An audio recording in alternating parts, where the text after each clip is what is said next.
Hello and welcome to another episode of the Revenue Revolution podcast brought to you by Joint Flows. Today we've got the privilege of being joined by Liam Wedderburn. Liam, welcome to the show. How are you? Yeah, I'm well, Hitesh. How are you? Very good, very good. Thank you for joining us. I'm sure our listeners are going to get a lot of insight and value from this particular episode. But before we get started, we always like to let our audience get familiar with who Liam is. So tell us a little bit about yourself and how you've got to where you've got to. Yeah, absolutely. Thanks, Hitesh. Thanks, Mick. Yeah, I'm Liam Wedderburn. I've got a mid-market sales team over at 6sense. I've been building out 6sense in EMEA for the last 3.5 years now. I've been selling in some sense for the last 13 years. So originally a northerner, there is a Geordie accent in there somewhere. Kind of diluted a little bit from South Africa and a bit of time in Canada, but there is a Geordie accent somewhere.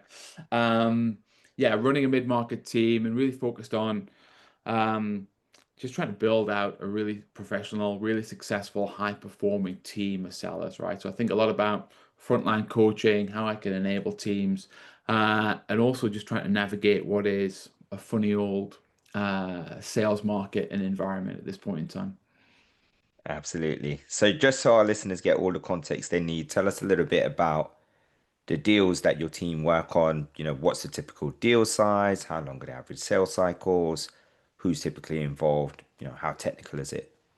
Yeah, absolutely. So for anyone who doesn't know 6sense, large US organization, about 1,500 employees globally. We've got about 50 people in EMEA. And really, we sit in that revenue intelligence space. So helping people like us, sales and marketing and revenue leaders, understand who is in market and how best to target them, right? Um, for context, where I sit, so mid-market team, all of Europe. We're working with high growth tech, B2B professional services, B2B manufacturing organizations like that. Typical deal for us would look around 60, 70, 80,000 USD as an ACV value. It's typically taking us 1 quarter, 90 days to 120 days, somewhere in there to close that. Um, I think perhaps one of the joys or challenges, I can see both sides of the coin of selling revenue tech and selling revenue professionals is I don't think we are people that make decisions alone, right? So we'll typically get anywhere from 10 to 15 marketing leaders, sales leaders, revenue ops leaders in a room when we're looking to make a decision. And ultimately, we're probably selling into a CRO or CMO. And then right now, I'd say our experience is that again, given a mid-market team, our EB is CEO or CFO. We've got to go to that C-suite level to get sign off. Nice. And yeah, I'm great to have you here. Quick hello to Rebecca, one of my ex-colleagues as well. I hope you're well. But it's a sales tech, and we're sales tech as well, becomes more and more competitive, crowded, and all of that. How technical is your sales cycle, your buying cycle, and is there a trend in the level of technicality you're encountering during the processes? I don't think I'm not seeing things become more technical, right? I'd say with 6sense, there is a data aspect, right? So we can go and we are a data provider largely. We'll provide, intent level information. We'll also provide contact level information, right? And so we just talked about it a little while ago, Jens, there is an aspect of we can show you the data assets we have available and we can do a proof of concept that way. And I think we are forced in this market, right? As people are perhaps more risk averse. It's like the uh what do you call it? The fear of messing up versus the fear of missing out, right? Mm. We have to validate.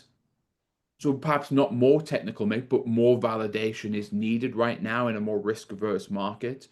Um, the second point, I don't think it's overly technical, but I think the sales tech and martech landscape, to your point, it's so saturated right now that sellers need to have a lot of context on how you are going to fit into a tech stack, right? There's so much duplicity, and everyone's thinking about where can I consolidate. I think my group, myself, sellers, Martech, RevTech, anything like that, you have to be really clear on where your solution is going to fit, how you're going to play with other technology they have, what's duplicative and what's Mm. not. Yeah, absolutely. It's so important. I think you've hit a few key notes there, which will resonate with a lot of people. In particular, the validation that's required is getting more and more, as you're seeing. And we talk about that a lot. We frame it as evidence-based selling. It's like, what does your buying committee need to see in order to justify their decision that 6sense are the correct choice for you, and how do they need to see it? So yeah, absolutely makes sense. And with that in turn, it also provides more complications as well, because as you go from prospect to prospect, buying committee to buying committee, what they may require to see varies from one prospect to the other. So when you start to, you're in a position where you can see deals across the entirety of your team. Where do you see commonalities in terms of where are getting stuck? Yeah, I think you raise an interesting point there, right, Adesh, about everyone's got a playbook, everyone's got a stage-based funnel that they're trying to follow, but actually different deals need different things, right? And I'd say the best reps, I was talking to someone about another sales leader about this today. The best reps on my team are the ones who can understand that process based, that stage by stage based process, but also have the quickest time to ideation about stepping outside the sales process. So they can look, what I'm saying is they can look at a prospect and they know, hey, I'm in stage two. The playbook says I should do X, Y, Z, but actually what this prospect needs is Z, right? I need to go. So what I'm talking about there is like speed to ideation, speed to finding a solution that's in your toolbox, in your playbook. It might not be written as do this to exit stage two, but you know it's what you need to move the stage forward, the deal forward at that time. And I see that as a really key skill. We could touch on that more if we want, but back to your point, I was thinking about this as earlier as I looked at my pipeline. So we get really confident. So we have a 6-step process. We get really confident in what we call stage three. So like to define that a little bit, stage two, we will go and make sure that deal is really qualified, and we'll also create an evaluation plan at that point and get that signed off. And then when we move, and that creation of evaluation point is really um, our kicker to move it to stage three, right? And then we're doing solution validation, right? And we have a really good win rate from that point. And I found myself looking at this big bucket of deals that we've got in stage three. And I know there's some in there that I feel good about, and there's some I don't feel good about. But they're Yeah. all on the same stage. So why is that? Right? And it's actually because there's different things going on in the deals, right? They're all on the same stage in CRM. We're saying they're all in solution validation. But I know different things are happening. Some engagements at different levels for each one. Some are like leaning into a data review process, Mm. connect with the right people. Some, hey, we've got this mutual action plan written on a piece of paper. Doesn't feel great. We've uncovered some risk. So I don't know if that answers your question, but it shows up that feeling I feel looking at it shows up, hey, actually, there's different things going on in here, right? They're not all created equally. Yeah. Absolutely. Um, we are, I don't want to do product placement here, but completely aligned with you. There's a document called the Composable Sales Funnel we've released, which is exactly to your point, Liam, is a stage is telling you something, but if you've got 15 stakeholders on the buying side, your opportunity probably sits in multiple stages at the Mm, same time. You just have to decide which one you want to reflect in the CRM system. Uh, and on that basis, you spoke about solution validation.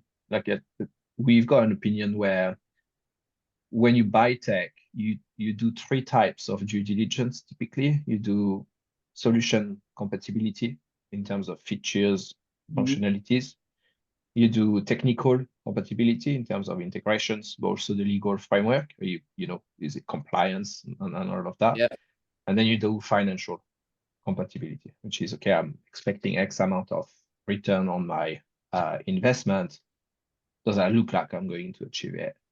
How do you, and this sits with multiple stakeholders, how do you coach your reps to multi-thread those deals so that you don't do things subsequently, you kind of try and go as quickly as possible without waiting for the last step to be validated? Have you got a strategy for multi-threading?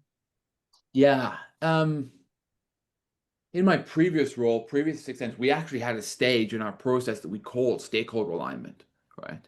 And so we don't do that at 6sense. We don't have a stage where we think about multi-threading.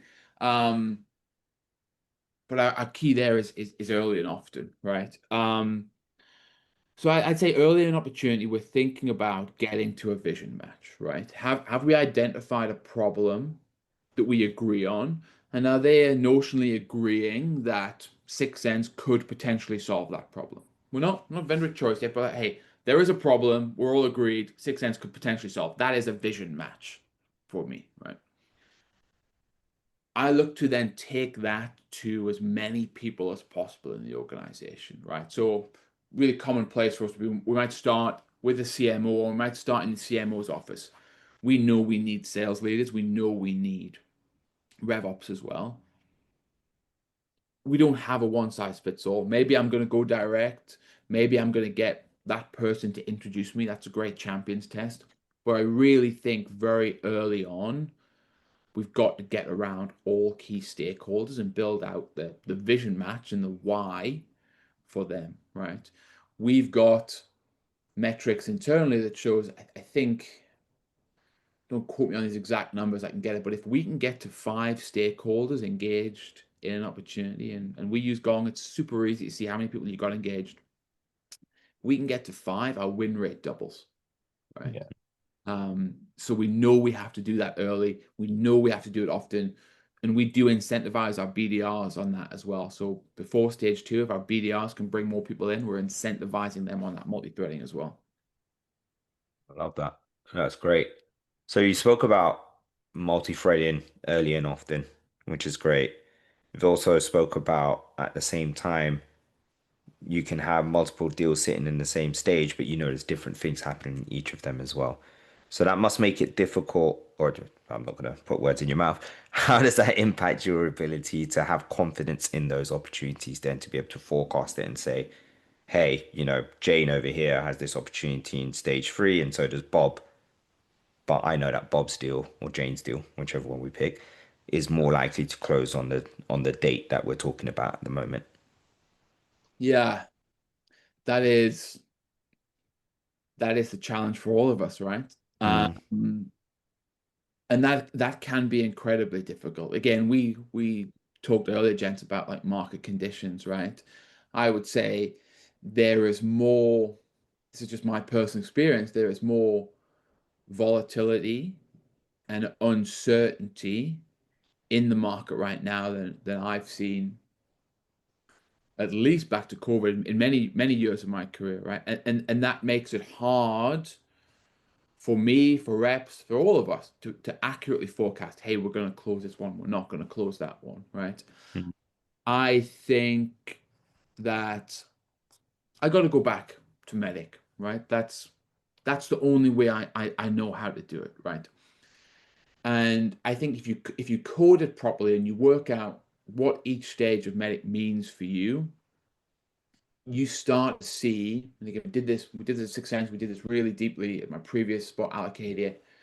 You start to build a pattern over time of like what factors are really important to you. And so in my previous organization, we found out actually it was identified pain or like implicated pain, champion, access to the EB, right? Didn't really matter so much that we had a really clear documented plan. We could kind of get through that. But if we had those 3 things, if we had implicated pain, we had a really confirmed tested champion, and we had access to the EB, mm. largely we'd get that deal done Mm. more times than we wouldn't, right? So we weighted those 3 heavier than anything else, right? Then you start to get a bit of a weighting, and you can start to say, hey, well, if I've got those factors and I feel good about those, historical data is telling me that I'm probably going to close this deal. And I've got to try, like, I've got to, again, with that uncertainty right now, I've got to try and use that historical data and those data points that I can see to help me forecast as accurately as possible. Yeah, absolutely. We find that as well, actually. We measure multi-threading pace against qualification pace against deal progression pace, and it lets us know with a high degree of certainty now, as we've had more and more deals go through a process and close, what's more likely to close and what isn't. And yeah, absolutely, there's stuff that's more heavily weighted than others. Yeah. 100%. And you can do it on so many things. I look at those medic fields. I look at days in stage. That's massive for us, right? We can tell easily just looking at how long it's taking to progress through stages, if we're in a good place or not, how many people are multi-threaded. Ultimately, guys, I'm also of the opinion, like, and maybe this is just because I'm too dumb or I haven't figured it out, like, you got to get in a room with the reps and like test your gut feel, right? Does this feel really real? Hey, if you were placing a bet, would you bet on this? I don't think there's any shortcut to getting in the field. That's where the answers are, right? If I feel squirrely on a deal, let's get in a room, let's get in front of the customer, let's figure it out, right? There's no shortcut. All right, Liam. So we spoke about alignment, and often in sales we speak about how do you align with the external parties? How do you manage those external stakeholders? And from experience, I know that a lot of sales is also internal, right? You're managing your own stakeholders, your own team. And in the bigger companies, this can become tricky because you've got geographical dependencies. A deal desk, legal might be, on the west coast of the US. And when teams grow, the functions of each department tends to kind of be more spread across. So you don't really know who's doing exactly what piece of work. Like, how do you navigate this, Leah? Like, what best practice have you seen in good salespeople? Yeah, absolutely. A really good question, man. It's so important, right? And I think about this as how do you build your own win team internally? And I think it's a real differentiator between kind of, middle of the park, average reps and really top performers, right? So again, 6sense, great example. We've got an EMEA team. We're a US company. There's people all over the United States, all over internationally. For a rep, who do you know in deal desk? Who do you know in legal who can help you on that administrative side? But also, who are the resources within our organization? We've got a lot of smart people. Our CMO would jump on calls. Our SVP of sales will jump on calls.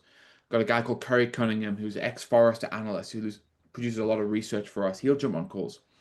Do you have a relationship with these individuals so they can help you close deals, right? And I think the important thing is not just, anyone can look at a sales process and think, hey, okay, to exit stage 3, I need to do X, Y, Z. Fine, okay. But actually, what experience are you crafting or tailoring for your prospective client, right? And the best reps are thinking about, hey, well, I've got this prospective CMO. I'm going to get them connected with my own CMO. I've got this perhaps board partner who knows our CEO. I'm going to get them connected, right? Um, Having this internal win team and having this network that can go into battle with you and do this is so important. And for me, that is going the extra mile. Little Andy White phrase. Shout out to Andy White. He always says, "There's no traffic on the extra mile." I absolutely love that. Right? That rings true with me. And this Yeah, is going the extra mile. absolutely. It's a good analogy. Yeah, look, I completely agree with you. I think half the work. I used to when I was an SDR at Rich Relevance like a long time ago now. The the rep I was partnered with used to tell me I was craving getting promoted. Like, hey, how do I need to close my own deals now. It's almost been 6 weeks I'm in the company, very eager. And he said to me, say, Mick, just think about it, because when you're in enterprise sales, you spend more time selling internally than you spend selling externally. And I didn't get it. I was like, that's not possible. Okay, it's impossible. And then I hit the enterprise sales team and I was like, whoa, like, who are these people? Like, why is this person not just jumping on a call? I need him or her. And it was just trying to get contextual alignment in the deal so that people were, it doesn't just happen that Gary is going to join in and knows exactly what he needs to speak about to the person who needs to be um, covered with a certain point. What, how do you manage alignment uh, or from experience or at 6sense? Like, how do you bring people up to date so that they know what's happened in the deal, they know where the risks are without having to spend hours on phones and meetings? Is there a secret to that? Um, I don't think there's a secret to it. There's probably a good tech system to use. We don't use it. Um, how do we do that? I think there's two things there. Everybody wants to win, right? Everybody wants to be successful. And I'm speaking internally now, right? So if you're gonna bring someone in, you better be really clear with them on how we're gonna win and how you're gonna help them win, right? Like nobody wants to be associated with failure. People want to be associated with successes. So make sure you've got everything buttoned up, T's crossed, I's dotted before you bring people in, right? You have to give people that level of confidence. I think it's just two things for me, and maybe it's I'm oversimplifying, but I think about being very clear with people on what your ask is, right? Why Hitesh am I asking you to join this? What value are you going to bring? What specific is the role, specifically what is the role you are going to play, right? If you can give people that clarity, it sets them up for that's giving them confidence, right? About what I'm going to come in, how I'm going to be successful. And then I think a lot of things I coach on, especially with a mid-market team and maybe a junior team, is like, you know, they'll get into a session with our CEO, Jason, who we're going to bring him into a deal, and it's like, well, Jason, I first met the marketing manager in February, and then we did a demo. I'm like, whoa, the guy has not got time, right? And I mean, that's out of respect for everyone, right? We need to Yeah, be, be for any exec, internal or external, be brief, be bright, be gone, right? Get in there, get to the exactly. point, be bright about it, be enthusiastic. Hey, Mick, are you clear? Do you need anything else from me in order to execute on this? No, get out, right? That's if they've got more questions, they will ask. So do the prep, but be brief, be bright, be gone. Absolutely. I love that. So, just thinking on this topic for a little bit more, because I agree with everything you're saying. I'm a big believer in team selling, especially the more complex processes as well. You can't be one man who's going to go and sell to 15 people. I mean, you could, but more likely you're going to be lose to your competition who've got a team of experts around them. So, part of being able to successfully do that internally in is in a way building your own brand, right? Like, how do you get access to these people? So, you might have your CEOs in the US as an example, right? I'm new to the company, I'm in 6sense, I'm an AE, and actually I feel like, yeah, there's a primed opportunity. If only I can get this person, this person, this person involved, it's going to help us close this deal. But how do you have the confidence as an individual to go make that ask if you've not done it before? Because I think that's where a lot of people get stuck in the bigger companies too. Yeah, yeah, absolutely. How would I do that? That's a tough one. I think I'll just say how I do it myself, right? Even in a frontline leadership position, I think I want to get on people's radar before I'm ever asking them for something, right? So like just build those connections. Whether you see someone write about something on Slack or perhaps make a post internally, just engage with it, right? Engage with those people that you might want to have a relationship later, right? Whether it's just, hey, saw that, really liked what you put out, or like what have you. Just hey, do those people, step one, do they even know you exist as a human being, right? And in a large organization, that's a relevant question. Like, have these people even heard your name? Do they know who you are, right? And then so it's like just getting a bit of airtime, getting FaceTime, whatever it may be. Hey, someone's coming to the what we're really good at 6sense is we have a calendar. We can see when US executives are going to be in London. Reach out to EA, get a coffee, right? Maybe that takes a bit of a confidence leap, but Mm. why not? Like these executives, you know what? They all put their trousers on one leg at a time. They're just like the rest of us, right? Um, so grab a coffee, comment internally, reach out to them on Slack if you have the confidence to do that. And then if you're in the position where you have an ask, and I think you're not confident in that, you don't perhaps know who to go to. Um, just work with people around you. Either find top reps who are doing that regularly and ask them what worked for them. Hey, how did you get into that person? I tend to find like if a great rep's got that network and you're selling alongside them, maybe they'll share it with you, right? And perhaps Yeah. you don't know Mick, but the rep sitting next to you does. Hey, can you help me out on this one? Or work with your manager. You know, your if your manager's been in the organization for a while, they should hopefully have those relationships. Can there be a steerage point for you in terms of who you need internally or who you should be working with? So, um, there's a few tricks like using people around you, but I think if you've got the confidence, go and engage with those people early. They're in your organization, you're on the same mission, just work with them. Yeah, absolutely. So we've spoken about alignment pretty much like externally aligning with the buying committee, internally being able to bring the right resource in. But even when you're doing all of that, deals do still get stuck. Is there a process you go through with your team when you realize that, you spoke about it before, one of the metrics you look at is how long is this deal in a specific stage? Because if it's beyond this period of time, the probability of that closing is less. So is there a process you go through to unstuck a deal? Yeah.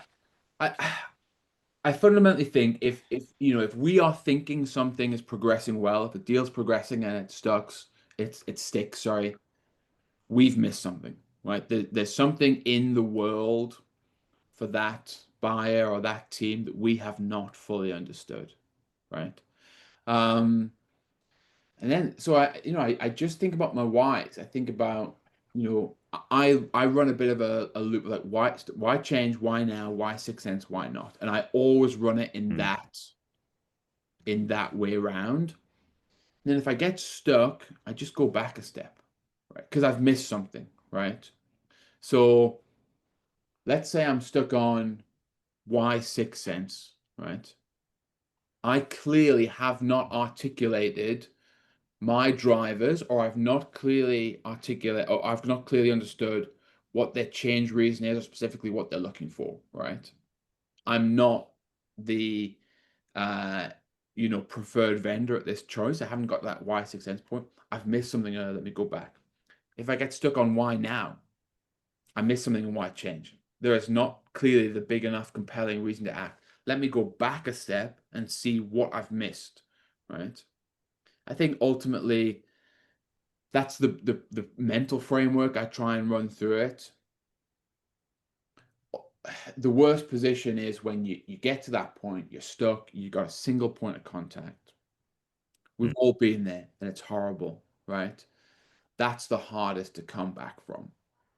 The easiest to come back from is you're stuck, but you got multiple points of contact, right? So, hey, Mix, do you prioritize this right now? Let me go and see if I can just have a quick call with Hitesh on the side. Just see what's going on in the organization, right? If I've got multiple points of contact, that's my protection against that. We're very big on what we call a point five call, right? And the idea of a point five call is like the point five calls are all these little calls that happen in between the regular meetings. Um, I send mm, you a text. That's kind of like a point five text.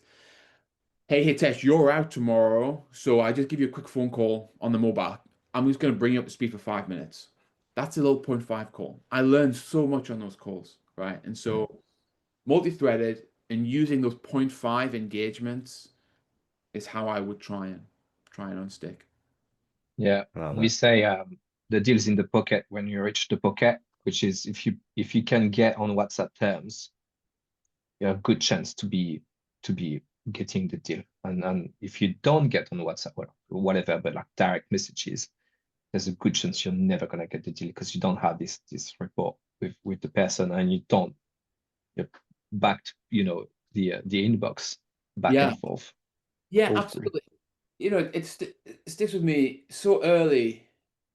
A rep I was working with, said the deal, when you get to that point, you're going to do the deal, you're successful, you're going through contracting, you're at the end. It should be like you work there. It should be like you're one of their team, right? So don't just be in the pocket of one person. Have multiple champions, right? Um, you're texting one person, you're on phone communication, right? You've got multiple people working together in the organization. It's like you work there, right?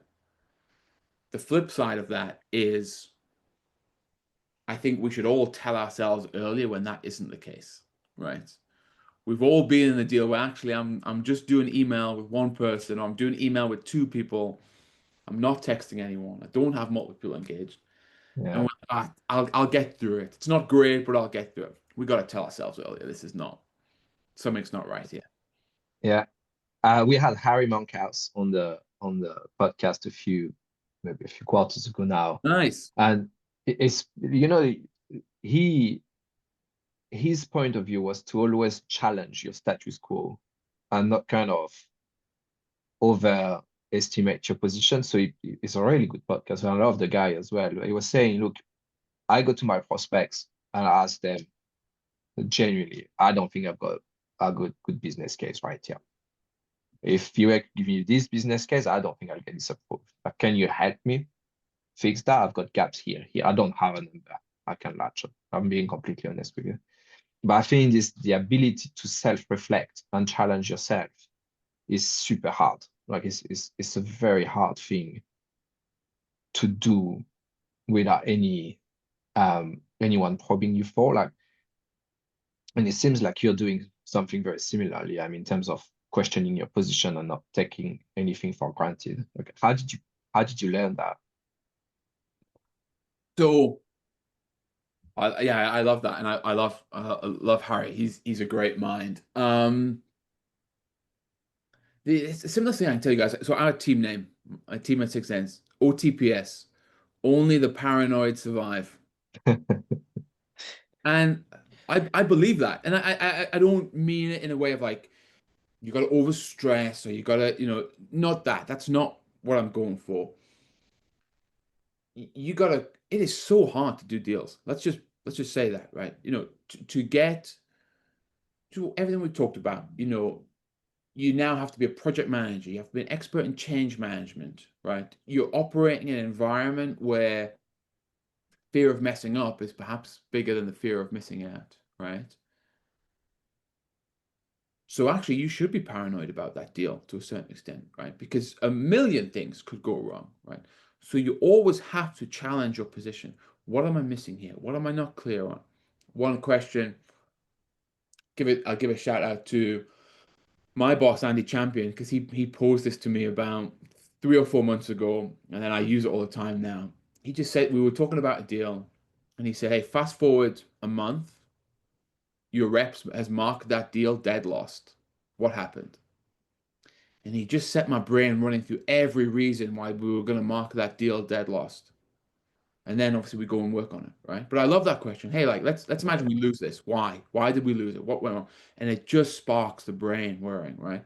Um, so you got to only the paranoid survive, right? I do believe that. Um, and then second point on that, and Harry raised that there really well.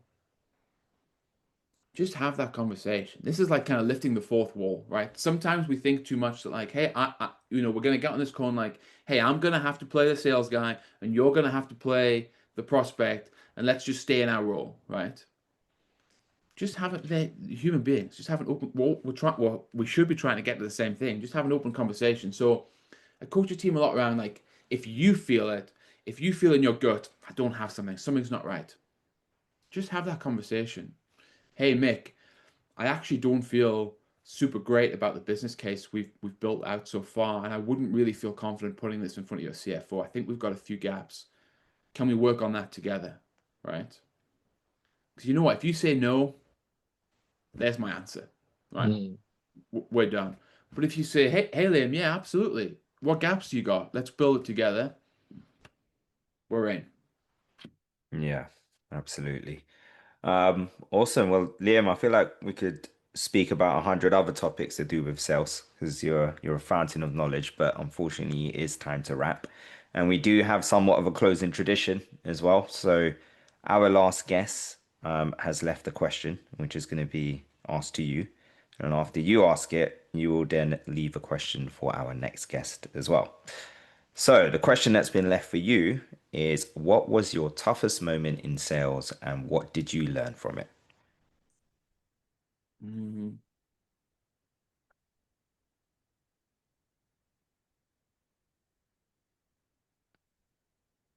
Might have to edit out a thinking gap here, lads. He's had Um, no tough moments. He's been cruising. well, no, it's the opposite. I got so many to think about. I got to pick in sales. What's your toughest moment in sales? That. Correct. Yeah. Hmm. Let me give you. Okay, let me give you this. Can I? And something I've been thinking about, Laura. So this is all the way back to Gartner.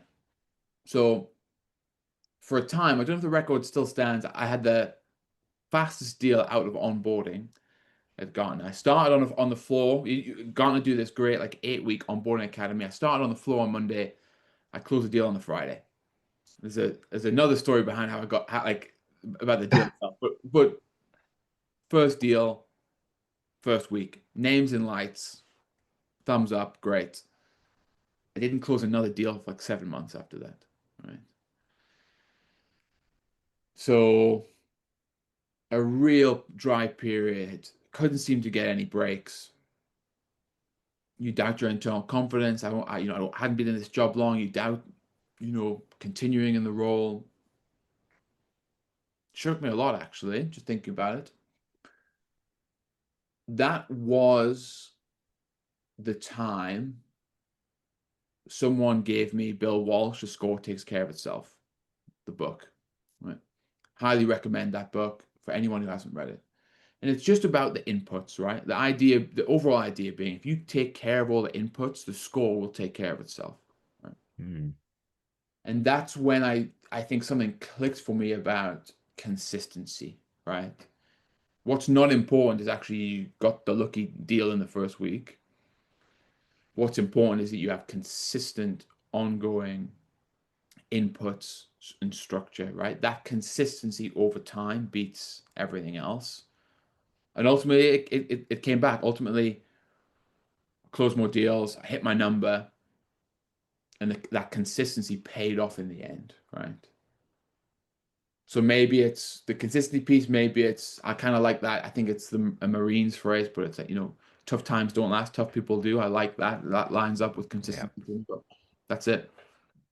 Awesome. And what question would you like to leave for our next guest? Yeah. Let's take a variation on that, right? And keep that theme going. I'll ask, when times are tough, what do you do outside of work, outside of the time in the office and whatnot, to stay level and stay balanced and stay motivated, right? Because I think that's Love that. important for all of us, right? Sales is gonna be like this. I say this people like, if you've done a good stint anywhere, I know for a fact there was a time when something was not good. What do you do to stay balanced and stay motivated? I love that. Awesome. Well, Liam, thank you so much for joining us. It's been an absolute pleasure to have you on the show. This has Thanks, been a James. revenue, this has been a Revenue Revolution podcast. Until next time, thanks for listening. Bye bye. So. Thank you. Bye bye. Bye.